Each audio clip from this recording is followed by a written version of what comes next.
Welcome to another episode of The Unconventional Path. I'm Corel Pinder, and I am super glad to be with you.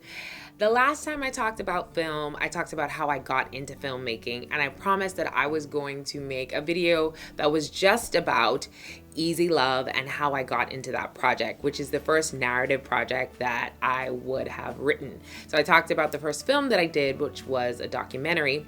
So I wanted to tell you a little more in depth about how I got to work on Easy Love. And I'm going to share 3 things that I loved about this process. So in 2021, which is just last year, an old friend of mine that I knew from high school that we kept in contact over the years, but she moved back home in 2018. And the crazy thing about it is when she moved back in 2018, I felt God saying, like, you should reconnect with her. And I kept saying, like, no, like, we're in 2 totally different seasons. As you guys know on the channel, single, no children, living with my parents. And she was married. She had 3 children. And I also work for myself. She kind of works for her. She works for herself as well, but a more, traditional business. I was like, I'm not going to reach out. So in 2021, she reached out to me because my company, as I explained, focuses a lot on marketing. And she was in the process of writing her love story about how her and her husband met. And she came to me to ask me to help her to market her book, which is Easy Love. And so at the time, it wasn't a book. There was just thoughts that she had written on a paper, but the structure that she was still trying to kind of fine tune, but more so after finishing writing all of it out on, a transcribed, document. She wanted to know, how do I get it into the hands of others? She had written books before. It wasn't her first book, but she wanted it to have a bigger success than what she had seen in the first 2 books that she had written. And she knew it was going to be a hard copy book that she really wanted a lot of people to know about. And so she's an introvert. I'm an extrovert. And so anytime I've released one of the books that I've written 2 books, I've always had this big event to launch the book. And she told me, like, I'm not going to do that. Can we do something that's video related? And I remember seeing it wasn't really a series, but it was kind of like a video that just kind of gave a summary. It was like a 2-minute video that gave a summary of one of the first fiction books that I read by a Bahamian author. And so I said, maybe we can do something like that, but like an extended version. And so that was kind of the genesis of the idea. Her husband is also into audio and videography. Shout out to Rory Store, who's helping us film this today. But because of that is why the idea came to us so quickly. Like, he can shoot it. He can shoot the whole thing. So we sit down in a meeting with him and he's like, I can't do everything. Like, you need to find a team.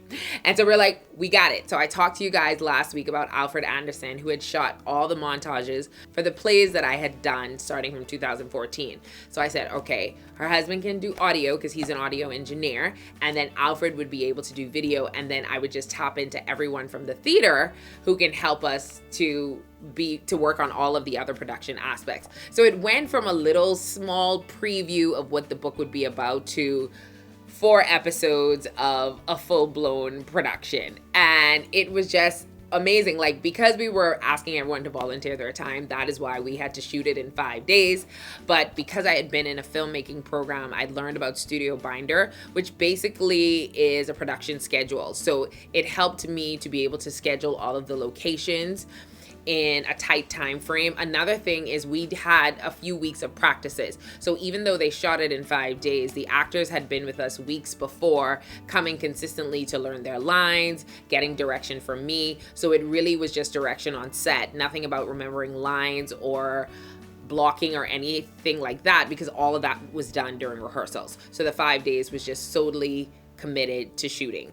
And so that happened in September 2021. And so when I think about the process of Easy Love, 3 things that I would say that I loved about that process for anybody who's thinking about doing filmmaking or want to know, like, what are some of the best parts? So the first thing that I really loved about this story is that it was based on a true story. It's really the true story of how Jillian and Rory Storr met.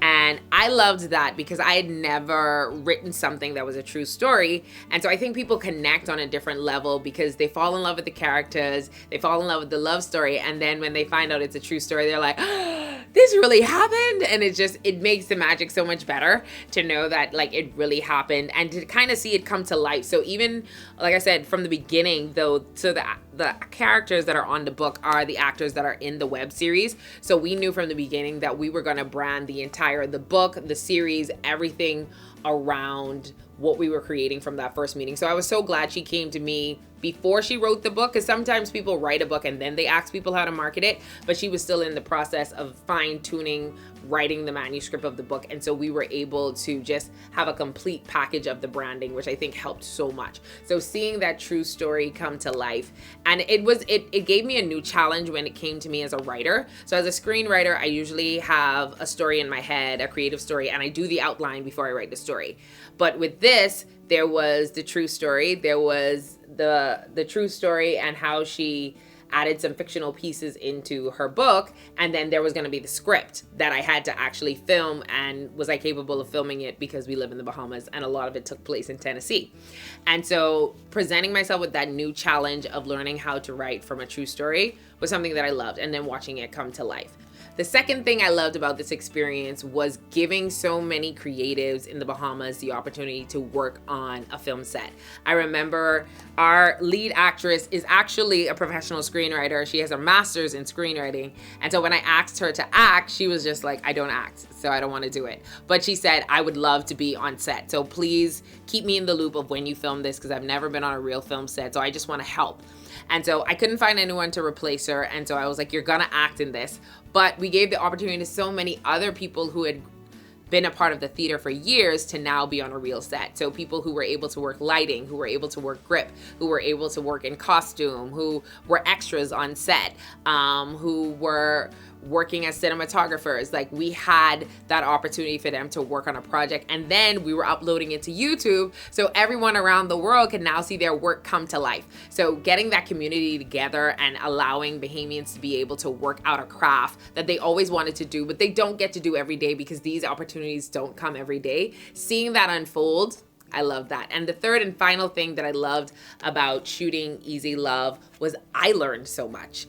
I had taken film classes, but to actually direct on set and then work with my director of photography and learning things about marketing. Like, for instance, having a photographer come on set and allowing them to shoot photos, not shoot while you're filming, because them clicking the sound of the photograph is going to get involved with audio, but having that kind of footage is really good when it comes to marketing the film later on. We've used his photos as thumbnails on YouTube. We've used his photos for social media. We've used his photos for newspaper articles, and just so many more times when it comes to promoting our series, we've been able to use these professional photos of the characters on set. And all of the TV shows that you watch on YouTube and streaming services and cable, they have professional photographers who come in. So just learning things like that, that's a little different than what happens we do it in the theater, but if it's your first time doing film, it's just some things you just never think about.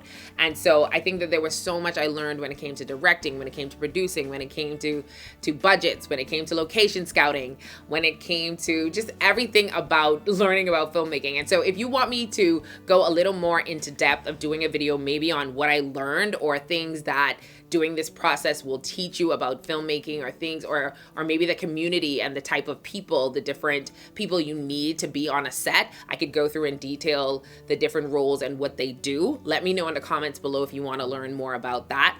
And I just can't wait to share more with you on the filmmaking journey. So make sure to comment, share, and subscribe, and let me know below what you think. I'll see you guys next week.